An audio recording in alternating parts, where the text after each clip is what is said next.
Hey everyone, welcome to today's episode, News Revelation. It is January 5th, 2026 today. Welcome. Well, a lot of developments. I was going to have a special report today, but it seems like we're just going to run with the top news story today. Trump nabs Maduro, and South American and Caribbean communists are fretting. Venezuelans around the world cheer. The U.S. military, under the orders of President Donald Trump, pull off a daring mission to seize the communist leader of Venezuela, Nicolas Maduro, who will be arraigned on drug trafficking charges in New York City. Also, we're going to hear from Secretary of State Marco Rubio, who lays out all the conditions, reasoning, et cetera, for this. It isn't regime change because the regime is still in place. And you have half the liberals saying it's regime change. And then the other half, the liberals saying, well, you didn't take out the regime. Well, that's not the point. The point was to conduct this daring raid, which has implications. It's multifaceted implications here. So the Don-roe doctrine is in full effect, and these communist leaders and what they refer to as CELAC, which is the Caribbean and Latin America nations, it's basically, you'll see what's happening here with the communists trying to get together to condemn all of this, the raid and so forth and so on.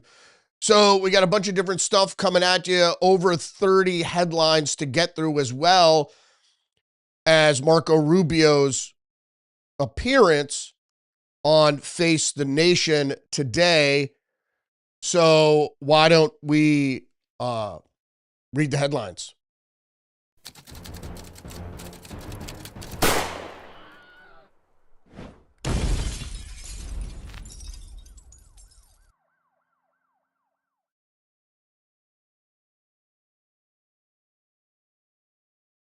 We're going to start out here with Zero Hedge. Don-roe doctrine, fall of Maduro sends U.S.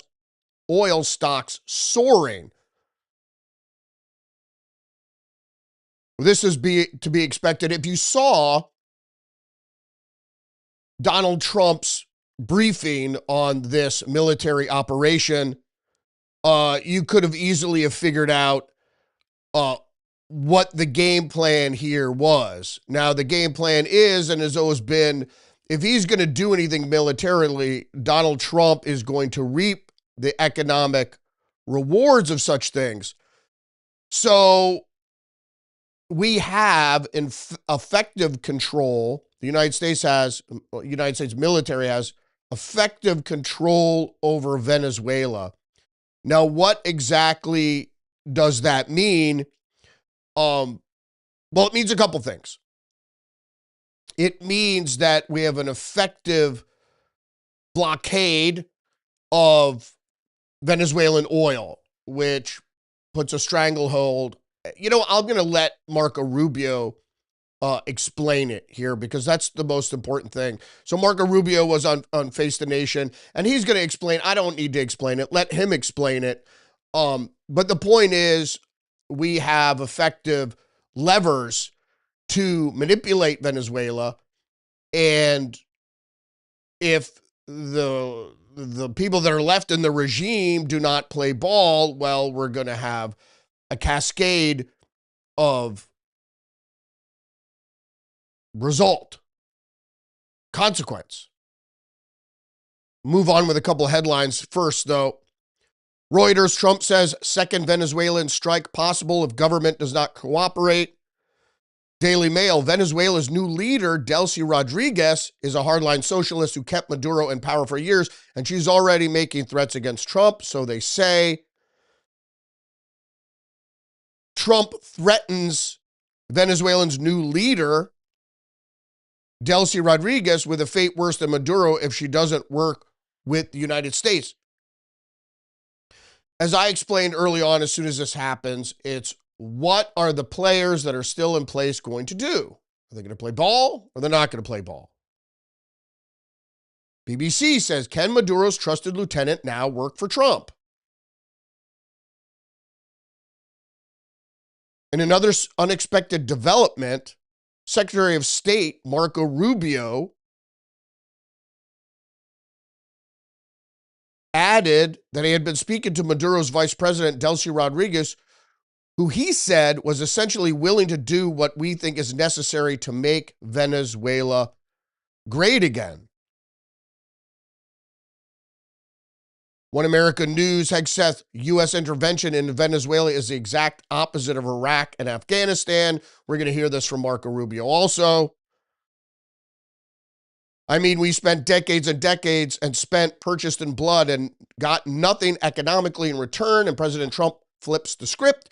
He says, through strategic action, we can ensure that we have access to additional wealth and resources, enabling a country to unleash that without having to spend American blood, Hegseth said. Next, from the Associated Press, the headline, Trump plans to seize and revitalize Venezuela's oil industry. And we saw the Zero Hedge article that stock prices are soaring, but it faces major hurdles. Yes, indeed. President Donald Trump, says the lead in the Associated Press, his plan to take control of Venezuela oil industry and ask American companies to revitalize it after capturing Nicolas Maduro in a raid isn't likely to have a significant immediate impact on oil prices. This is incorrect, as we saw in the Zero Hedge article. Venezuela's oil industry is in disrepair after years of neglect and international sanctions, so it could take years and major investment before production can increase dramatically, but some analysts are optimistic that Venezuela could double or triple its current output at about 1.1 million barrels of oil a day to return to historical levels fairly quickly. This means for the oil consumer, the gasoline consumer, that prices will go down. Increased economic output. Now, why don't we go to Marco Rubio now? Because the next article up I have here is from the New York Times, and it shows, if you stick around, this is about an 8-minute interview. I cut out all Maggie Brennan's interruptions and false narrative. The only question she was pressing on was whether or not, why didn't you take out the whole regime? And Marco Rubio explains it fairly quickly there. But after this interview, I want to get into this New York Times article briefly, which basically says how they did it. So let's go to Marco Rubio now. We begin today with Secretary of State Marco Rubio. Well, first of all, I think the important thing to point out is that the key. All right, hold on one second. I don't know what exactly happened there. This up.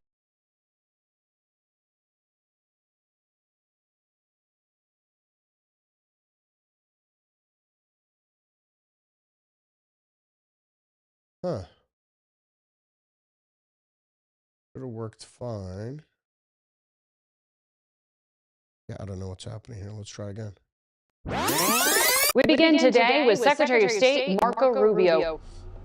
Well, first of all, I think the important thing to point out is that the key to what that regime relies on is their economy fueled by oil. And right now, it is an oil industry that is backwards and really needs a lot of help and work in terms of it. And not only that, but it doesn't help the people. None of the money from the oil gets to the people. It's all stolen by the people that are on the top there. And so that's why we have a quarantine. There's a quarantine right now in which sanctioned oil shipments, there's a boat, and that boat is under U.S. sanctions. We go get a court order, we will seize it. That remains in place. And that's a tremendous amount of leverage that will continue to be in place until we see changes, not just further the national interest of the United States, which is number one, but also that lead to a better future for the people of Venezuela. And so that's the sort of control the president is pointing to when he says that. We continue with that quarantine. And we expect to see that there will be changes, not just in the way the oil industry is run for the benefit of the people, but also so that they stop the drug trafficking, so that we no longer have these gang problems, so that they kick the FARC and the ELN out, and that they no longer cozy up to Hezbollah and Iran in our own hemisphere. Well, I think, first of all, the president always retains optionality on anything and on all of these matters. He certainly has the ability and the right under the Constitution of the United States to act against imminent and urgent threats against the country.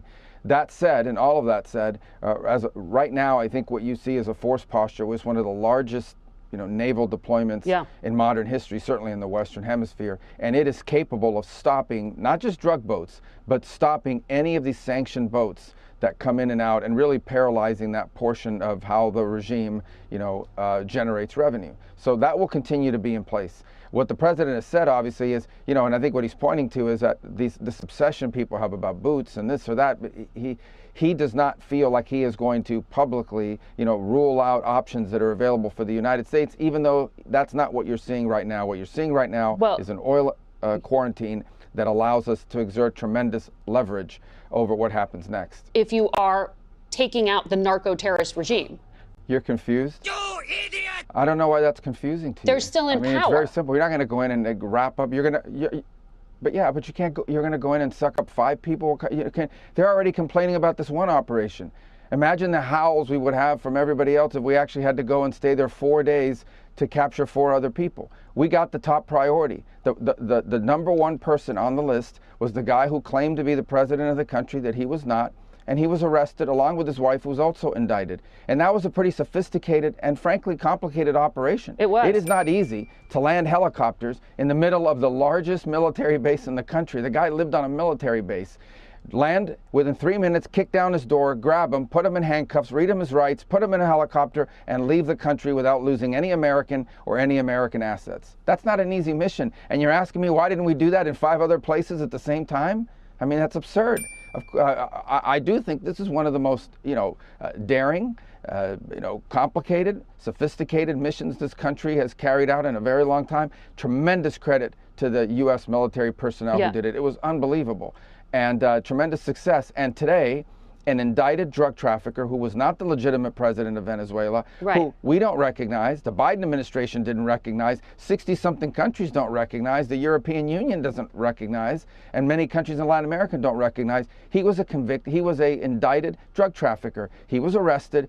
His wife was arrested, also but the indicted, others who are also indicted are still system of courts. The others who are also indicted are still in place. So that's the point of my questioning there. But you talked about not being the legitimate president. So you wanted us to land in 5 other military bases? No, I'm asking why you chose that this was the limit of the military operation. You're confused? Well, I think a couple things. I have tremendous admiration for Maria Corina Machado. I have admiration for Edmundo. We have all those views about what the election that happened the last time, and not only us, but many other countries around the world.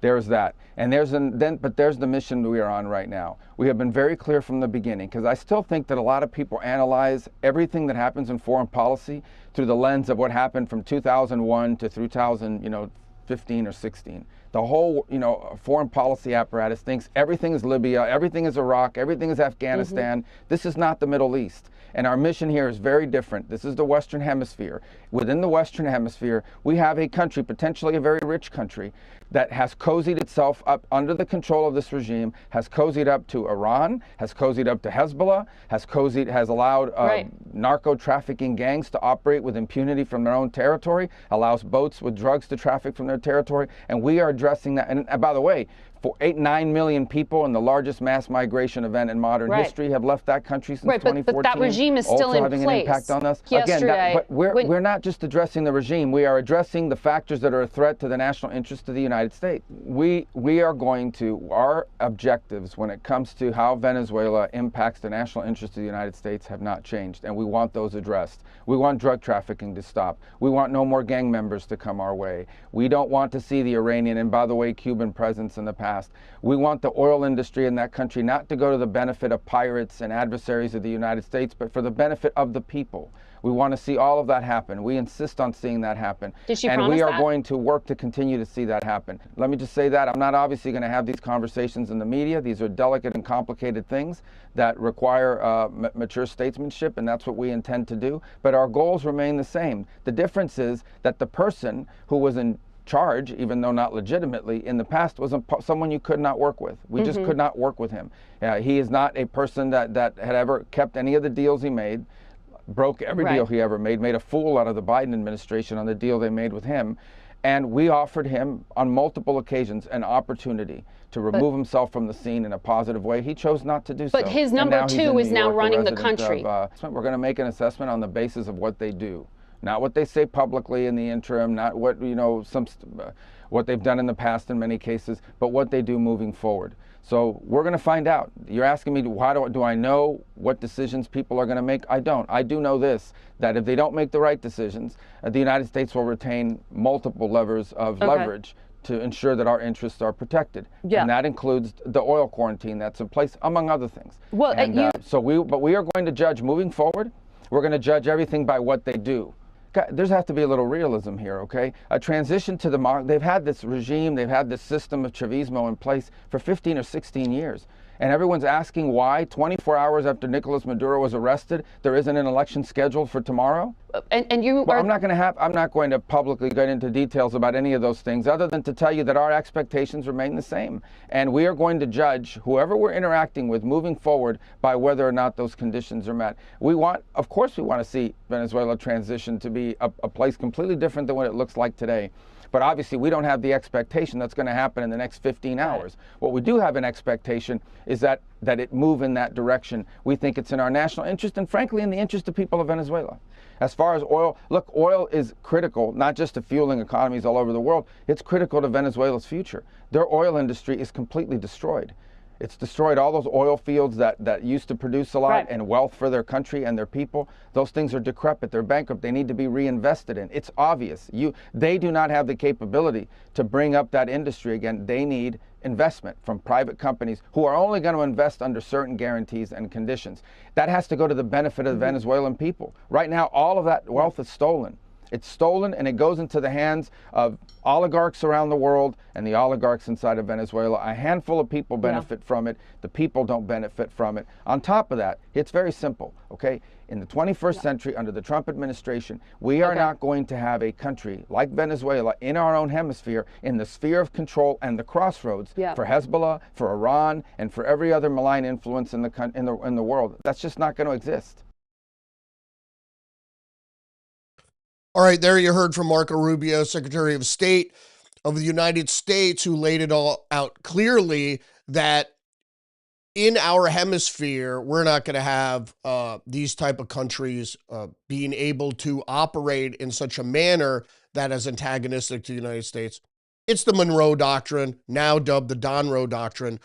So let's go to what I was talking about previously, which is how this all went down, because the New York Times has a great article that and graph to show how it was all done. So let's get into it. New York Times maps video and photos, how Maduro's capture unfolded. So he was captured in Caracas, transferred to a U.S. ship somewhere in the Caribbean, taken to Guantanamo Naval Base, where he should have been tortured. No, just kidding. Landed at Stewart Air Force Base north of New York City. So what happened, the initial strikes was an early Saturday morning around 2 a.m. local time. U.S. forces struck multiple locations in northern Venezuela, including the country's capital, Caracas, to suppress air defenses and clear a pathway for the U.S. helicopters to reach Maduro. The Venezuelan government declared a natural state of emergency in response to the attack. And so they also struck airports also to keep the Venezuelan militaries on the ground, basically, and not allow them to get in militaries and have a protective strike or a counter strike against the incursion. Goes on to show a map here of Caracas, helicopter seen in video flying into military area, strikes inside the military complex where Maduro was housed, and a strike on La Carlota Airport as well, and then transferring Maduro to detention. So we see sort of how this all went down. It was, by the book. It was an excellent display of military prowess, and we have to commend the U.S. military, despite how you're feeling politically about what happened. Are there arguments about sovereignty? The point is Venezuela, Cuba, even for that matter, should not have been allowed to kind of maintain this aggressive posture toward the United States and our hemisphere. And that's part of what the Don-roe doctrine is. Venezuela, certainly more menacing than Cuba, but Cuba is now fretting as well. So let's go to that next article from Fox News that Trump says Cuba is ready to fall after capture of Venezuela's Maduro. President Trump predicted Cuba's communist government is ready to fall following the U.S.-led capture of Venezuelan strongman Nicolas Maduro. So whatever you think about Cuba, is the government there, the communist government, going to be decapitated? I would like to hope so. But Raul Castro isn't even there anymore. Is he even still alive? Fidel Castro is long dead. So now they have a new person in there. And PJ Media has the headline, Cuba in Panic. Current Cuban President Miguel Diaz-Canel has come out swinging against the Donald Trump administration's recent ambitions, both in person and on social media. But while he talks a good game about imperialism, his demeanor is anything but tough. The man is obviously terrified, and rightfully so. Representative Carlos Jimenez, Republican of Florida, who was born in Cuba, also made a statement today suggesting Cuba is next.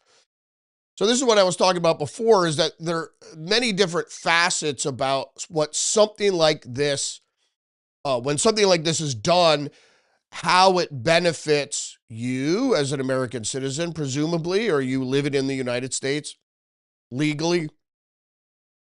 The free world as a whole, the battle against communism, the battle for the Western Hemisphere, the battle against Chinese dominance, Chinese communist dominance, etc. The signals it sends to Russia also, and Iran. So this has reverberations that go well beyond whatever you think was done here. Oh, snatching. He's not a legitimate head of state, because we know that from the last election. So if you're really supporting democracy, the removal of Nicolas Maduro is one of the first steps in returning democracy to Venezuela. But how is that going to, transpire? As Marco Rubio said, it's important to realize it's not going to happen in 13 hours. What is clear is once this happens is you stare down the remnants of the regime, because it's not a regime change. We don't want to do what we did in Iraq, which is remove the security forces and remove everything tied to the government, and then there's a vacuum, and then you have chaos. We don't want chaos. What we do is want the regime to stop the antagonism, the belligerent talk, and become a partner with the United States. They're not going to do that. And so there may be further action. Whether the government in exile, the opposition, Machado and the other guy, because Machado was banned from running because she was so popular. Trump said she doesn't have popular support. I disagree. So they ran this other guy, Edmundo, and he won anyway. So Maduro wasn't legitimate. So if you're a Democrat, you're for democracy, you should actually be cheering this on. But let's take it a step further, because we do have a communist problem in the United States as well. New York Post has a headline, Mayor Mamdani's comrades in the Democratic Socialists of America demand Trump release Nicolas Maduro in solidarity with the Bolivarian Revolution. Okay, you can be in solidarity. Oops.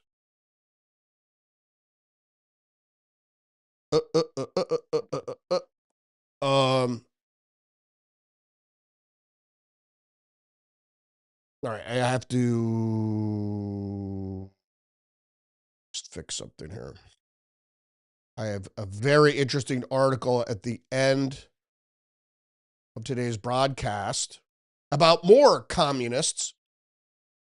If you like communists, you're free to like whatever you want to like. It just fiscally, their system doesn't really work. So in New York City, Mamdani's, what propelled him into power and his cohorts in the Democratic Socialists of America, well, they like communism. They like the communist Chinese. They like the communists in Venezuela who, if you're a Democrat, a Democratic Socialist, it's just such an oxymoron. That you wouldn't like communists, because once you vote for a communist, even though Hugo Chavez was voted into power, once they get into power, they never relinquish it. Same thing happened with Hitler, and he was a National Socialist. So this word keeps coming up. But someone is coming to the rescue here. PJ Media has the headline, Milei to the Latin American lefties, not today, comrades. So Colombia's communist president Gustavo Petro and Brazil's communist president Luis Lula da Silva called an emergency meeting in the Community of Latin American and Caribbean States, CELAC, on Sunday with the support of Mexico's President Claudia Sheinbaum. Obviously, if you don't know Sheinbaum, as everybody's like, well, she's a leftist, and everybody's calling her a Zionist, and, I'm not, this whole thing about being anti-Jew is going a little off the rails here. Every opinion you should have, every point of view you have or vocalize, you should always have it tempered, right? You need to temper yourself to some degree. Because a lot of people are saying you're going way overboard, this thing with Candace Owens and blaming the Jewish community for everything. It's, we could certainly discuss it, but there are people blaming the Jews for the operation against Nicolas Maduro. So in any case, going back to this article here, Argentina's President Javier Milei, the libertarian, the conservative, said, not so fast, comrades. As the reporter said on Friday, Milei is in the midst of trying to put together a former bloc of Latin American and Caribbean countries who are pro-free market. And while nothing is formal yet, he says he has 10 countries, including Argentina, ready to join. So this is in response to CELAC, which is really the community of the Caribbean and Latin American countries, which is mostly leftist. He's trying to put an answer to that by making an alliance against communism.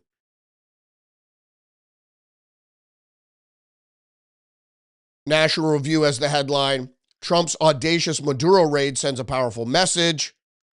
Indeed, it does, simply because of what I said. It's multifaceted. It's sending a message not just to our adversaries, but to people within the United States as well, about the intolerance of a lot of Americans to communism, socialism, and controlled economies. So how did we get here? First of all, if you didn't know, Marco Rubio, his family was born and is from Cuba, and so he was a darling of the neocon war hawks. That because he was against communism, that he was sure to always forward that stance against communism, against Cuban communism and Venezuela, et cetera, et cetera. So he has always had tough talk for the communists, particularly in our hemisphere, as you saw in the interview with Maggie Brennan there on Face the Nation. The Telegraph has the headline, Viceroy of Venezuela, the assassination plot that made Marco Rubio. Maduro's extradition marks the climax of a U.S. Secretary of State's lifelong ambition to restore democracy to Central America. Not just to Central America, to South America, to the Caribbean, et cetera, et cetera. And don't forget, Venezuela isn't Central America. It's South America. Maybe the people at the Telegraph don't have a map in front of them, so maybe they don't know. But in any case, what this assassination, he was talking tough against Nicolas Maduro, and intelligence said that Nicolas Maduro put a price on the head of Marco Rubio for his tough talk. And that emboldened Marco Rubio even more to go after Maduro. So at least the administration is a lockstep as far as this is concerned. My point is, I don't care what they do as long as it's successful.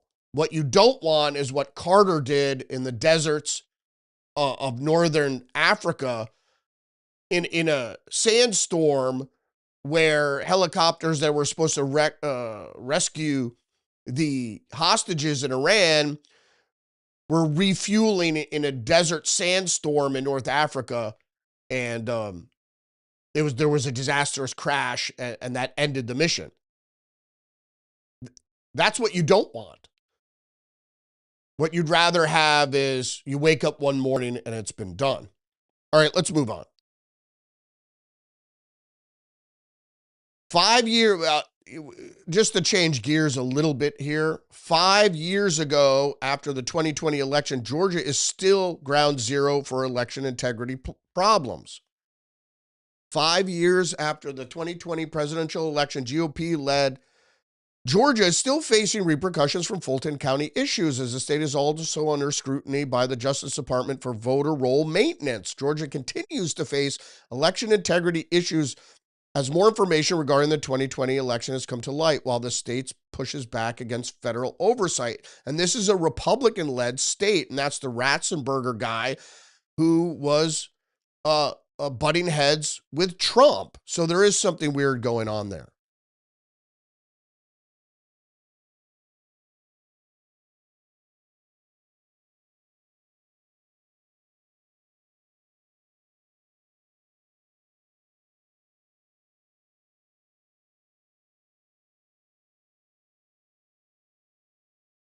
Jesus, take the wheel. A little snafu there. Hold on. There's more. Fox News, Comer warns Walz absence at Minnesota fraud hearing could be admission of guilt by governor. House Oversight Chairman says Minnesota Governor, Attorney General understand the need to show up and defend themselves. Well, he won't. And what is the repercussion?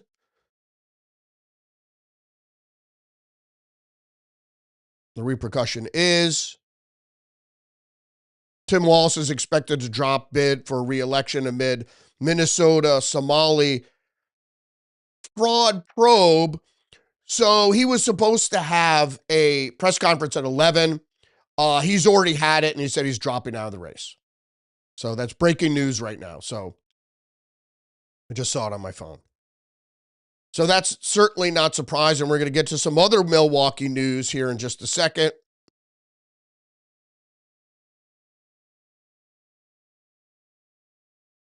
But the problem is here is something I forgot to get to. So we might as well get to it right now. Just as an aside, to the main story today, Zero Hedge Venezuelans around the world celebrate Maduro's capture.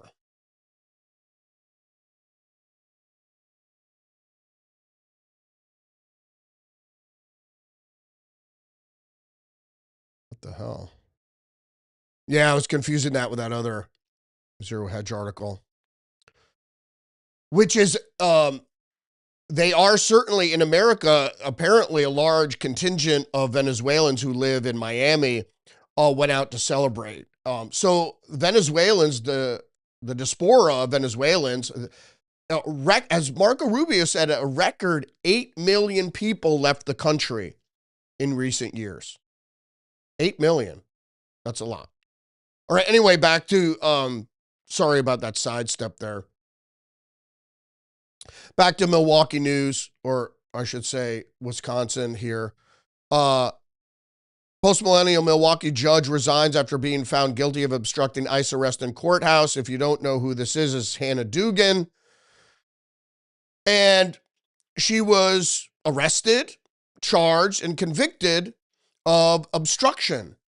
Rightfully so, when she tried to assist in the escape of an illegal alien from ICE while that person was in front of her in court. Ridiculous. All right. I don't know why I interjected that in there. That was kind of... Next article up, though. PJ Media, is Minneapolis daycare trying to hire child actors on Craigslist? Either Minneapolis fake daycare is actually trying to hire child actors to restart taxpayer funding, or someone is playing a truly extraordinary practical joke on Craigslist users. I think that's hysterical. Either or.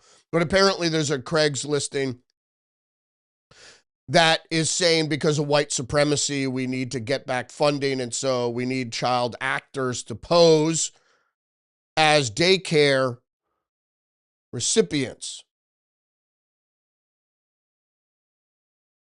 All right, and there's the article about Tim Walz. He has announced now he's not seeking re-election, thank God. What does this spell for Mike Lindell? So the MyPillow guy, Mike Lindell, has entered the governor's race in Minnesota. And although Midwesterners are kind of, I don't want to be disparaging in any way, but they don't see the scheming, the wickedness. They're good-natured people. They're trusting, just like most Midwesterners. And, I'm not want to be disparaging towards that, but a lot of times they're not keen to the scheme. They're just a little bit too trusting. Which brings us to our next article here. Post-millennial Trump post chart proving 72% of U.S. Somali households are on welfare. Other groups shown with high welfare participation rates include households from Bhutan, Yemen, Afghanistan, Iraq, and several African, Middle Eastern, and Caribbean nations. And a lot of this is because, as I stated previously about Slavic nations, is they don't have the moral inclination. They don't see it as immoral. It's not anything against their character, just how they were raised, that corruption is part of life. So if you can do better for you and yours, your family, by bilking somebody or bilking the government or taking bribes or being basically, as we would see it in this nation, as corrupt, and we have laws against that. In other parts of the world, it's not seen like that. Anything people do to get ahead is seen as fair. And I don't want to be judgmental against other people, but if you're living in a corrupt nation, the government's corrupt, and everybody's corrupt, then you might very well need to be corrupt to survive. But not in this country. We try to do things on the up and up, and I mean, the country was founded more or less by the Puritans, or at least they were the first here. And although I'm not a Puritan by any moral sense, certainly, I do believe corruption is a cancer on society and should never be tolerated, right? And that's why I think we should get investment out of the United States, especially federal politics, but all politics. Because you shouldn't be doing it for the money, certainly. That goes out to you, Madam Pelosi. All right, let's move on to the next article here from PJ Media. Massive cover-up underway in Washington state to stop reporting of Somali daycare fraud. Now, I've been on this story. There was a few articles from Just the News, and now PJ Media has picked it up. The far left in power in Washington has begun a full-court press operation to hide information about Somali daycare or adult centers in Washington state. The city of Seattle, legislators in Olympia are more concerned about Somali fraud making the news than they are about the ripoff of the American taxpayers. Washington state officials have begun a sweeping and alarming effort to stop any reporting about potential fraud by Somali daycare center owners or any owners by scrubbing public information about these state-licensed daycare owners' facilities from the state records. And if you didn't notice also that they're trying to pass a proposed bill in the new legislative session that would prevent investigative journalists or media from checking in on who owns these daycare centers and fraud and being able to track the money. So they're undermining this public sourced investigations.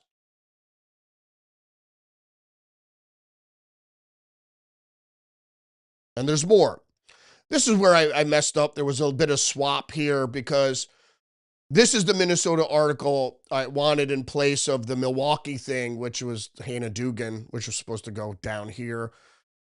In the order, like I said, we have the interview from Marco Rubio, which is almost 10 minutes, and I'm trying to get to over 30 articles today, 30 headlines, with the analysis, et cetera, et cetera. All right, One America News. DOJ demands voting records from Minneapolis amid fraud scandal. So if you didn't hear about this, I talked about it previously. The Assistant Attorney General for Civil Rights has asked Minnesota for records related to its voter registration practices.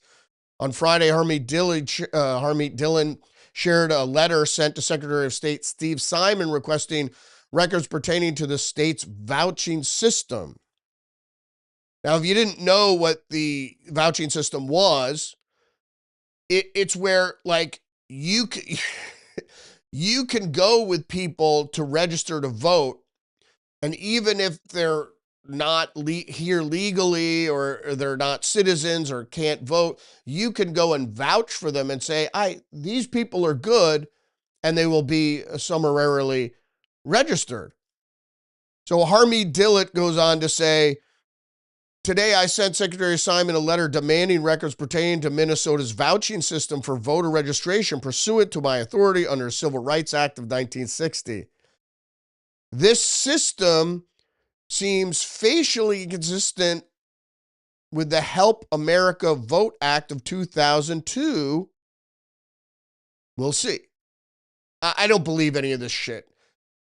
My thing is, you need to prove who you are and that you're legally allowed to vote when you register. Same-day registration is a bunch of bullshit. And I also think Election Day should be in-person, one-day voting. And I believe you should be able to get an absentee ballot for more reasons than was originally stated. But also absentee balloting insists on that proof that you have other hurdles to go over to prove who you are and that you are deserving of that mail-out ballot, presumably mail-in following that. More headlines from the New York Post.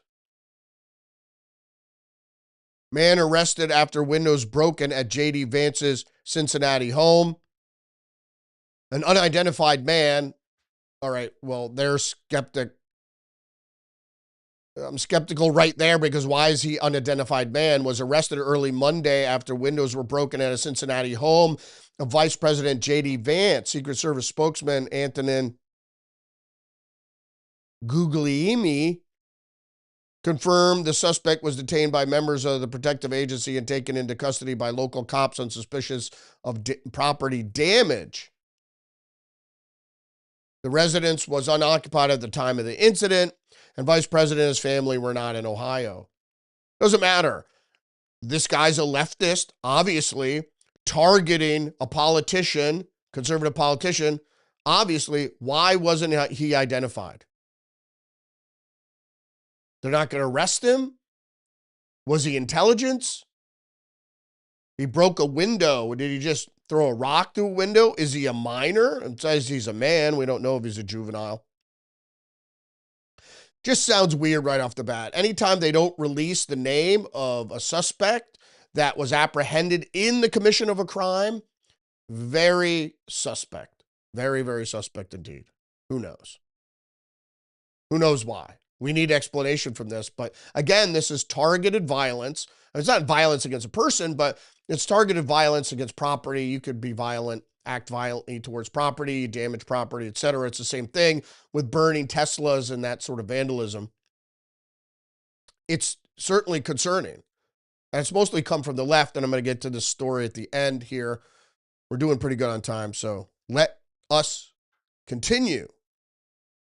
Next headline up, One American News. Bongino officially steps down from FBI after serving less than a year as deputy director.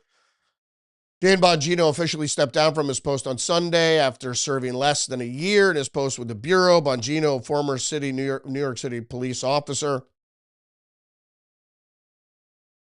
and U.S. Secret Service agent and conservative radio talk show host, issued his last official social media post as deputy director of the FBI on Saturday, after previously announcing his departure in December. On Saturday on X, his official FBI deputy director account on X, Bongino wrote, "It was a busy last day on the job. This will be my last post on this account. Tomorrow I'll return to civilian life. It's been an incredible year, thanks to the leadership and decisiveness of President Trump. It was the honor of a lifetime of work with Director Kash Patel, and to serve you, the American people. Will see you on the other side," says Dan Bongino. Oh, before I get to that, I just want to add a note here before I get to other news about Dan Bongino. So Dan Bongino and Kash Patel, I think both, were above their heads in the intelligence world. You don't understand how the intelligence world works, how nasty it is, how underhanded it's black is white and white is black. You're never sure of what people are saying to you. It's completely devious. So how are you supposed to deal with that? And you know the history of the FBI with Hoover. I'm sure as soon as they got into the FBI, all their skeletons were laid out in front of them on the desk, and all the nefarious video they have of Dan Bongino doing God knows what is obviously in the hands of the FBI. And the FBI has not been changed. It's not been reformed. You should never trust the FBI. It's the domestic intelligence agency. It's not an investigative bureau. And it has been for some time, doing some very underhanded work. So I'm not surprised that Dan Bongino is not at a loss of words about leaving the FBI and how he couldn't, deal. He doesn't need the stress. He's a cancer survivor. I get it. What is going to happen with Kash Patel? I believe somebody who knows intelligence a lot more should be involved in there. Somebody a little more, I don't know, with that sort of intellect to be able to deal with the intelligence world, because the FBI is just the domestic CIA. It's nothing less. Okay, now we'll change gears and go to this headline from Deadline. Critics' Choice analysis, it's one win after another for one battle after another as it continues steamrolling through awards seasons. And the reason I bring this up is it's about communist revolution. It's about communist revolutionary groups within the United States, and portraying Sean Penn as a baddie who's head of the military who took this guy's daughter. I don't know if she's a legal alien or what. Didn't see the movie yet. When I do, I'll have a review for you. However, the reason it's winning a lot of Critics' Choice awards is because of its very thing. We're talking about stoking communist revolutionaries within the United States to bring down individual liberties, blah, blah, blah, because you can't have individual liberties when the New World Order kicks off in December of 2030. There won't be any need or reason for it, because in the technocracy, you're not going to be able to argue against what is happening to you. And civil and individual liberties allow you to do that. What's more? There's more. From the Gothamist, New York City Wegmans is storing biometric data on shoppers' eyes, voices, and faces. Now, if this doesn't give you a creeps, it should. And that's what I'm talking about. The technocracy is what's coming in. That's what we should fear. And the technocracy needs communism to placate the masses when their jobs, their livelihoods, their hobbies, any human endeavor is being undermined by AI and soon to be here humanoid robotics. And I'm not much of a Luddite, but I understand what technology is. And if you know, the history of the Bible or whatever, the seven demons, seven devils, and who they were and who the lead one was and what his specialty was. And I'm not going to digress into that because we're talking about news. So, but you can see how the puzzle pieces start to fit when you understand that building technological prowess in civilization and modernity is going to be the downfall for the righteous human. You're a human being. Because, well, you'll see. I don't. That's a digression. You could get me started on that. I could go all day. But there's more headlines. First up, Associated Press. A Paris court finds 10 people guilty of cyberbullying France's First Lady Brigitte Macron. Paris court found Monday 10 people guilty of cyberbullying. Oh no, I'm going to cry. Cyberbullying France's First Lady by spreading false online claims about her gender and sexuality, including allegations she was born a man. Well, I guess the Associated Press has looked up her skirt because nobody knows if she was born a man or not. So you don't know. The Associated Press has seen all the evidence and they have concluded she's not a man. Nobody knows.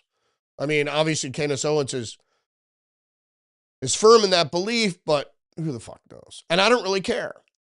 But I do care about people being arrested for cyberbullying. I don't think that it deserves an arrest. For what? You're just saying mean things about somebody? Slanderous, perhaps? And you have to be able to prove slander. You have to go in and somehow you were adversely affected by what the people said, not just your feelings were hurt.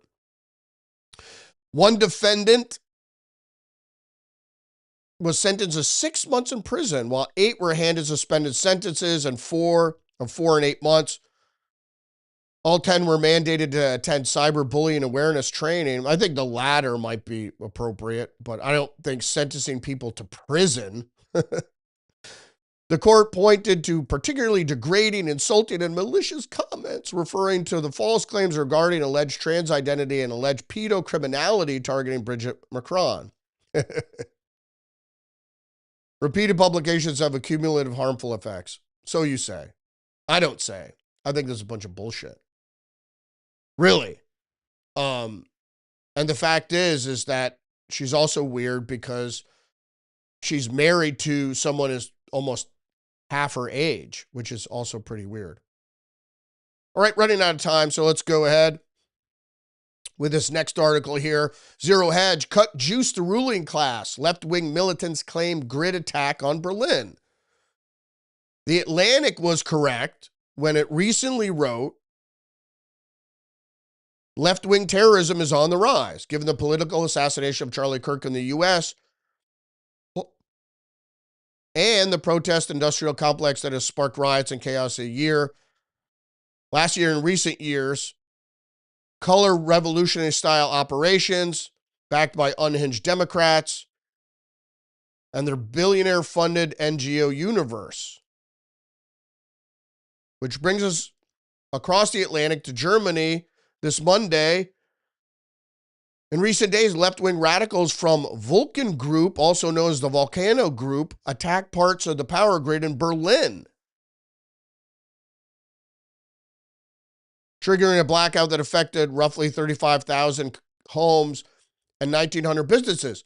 They tried to do this in the U.S. and blame it on right-wing people, but they're accelerationists, and it's mostly from the left. And it's left-wing terrorism for sure. The Guardian obtained a 2,500-word pamphlet allegedly from the group that described the grid attack as part of the effort to cut the juice to the ruling class. Condemned the greed for energy driven by fossil fuel power plants, calling the attack action in the public interest and an act of self-defense and an international solidarity with those who protect the earth and life. Looney Tune, Looney Tune.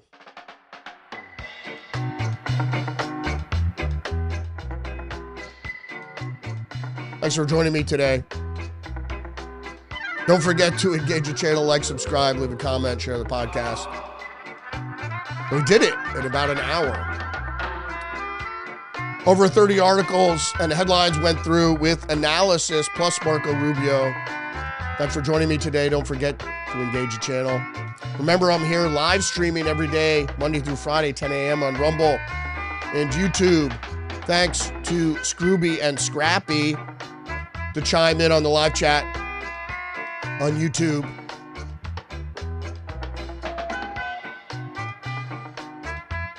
Most appreciated. Joining me. Don't forget to check me out on social media. Get our Facebook, Minds, Truth Social, Substack. Remember, you're under attack psychologically and biologically, so stay hip to the trick. I'll see you tomorrow. Respect.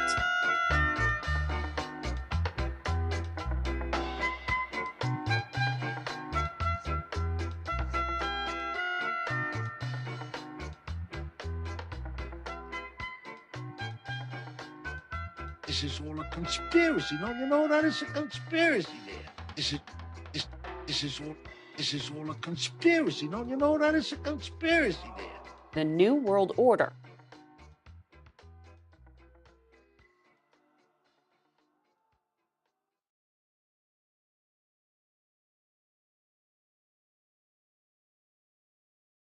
American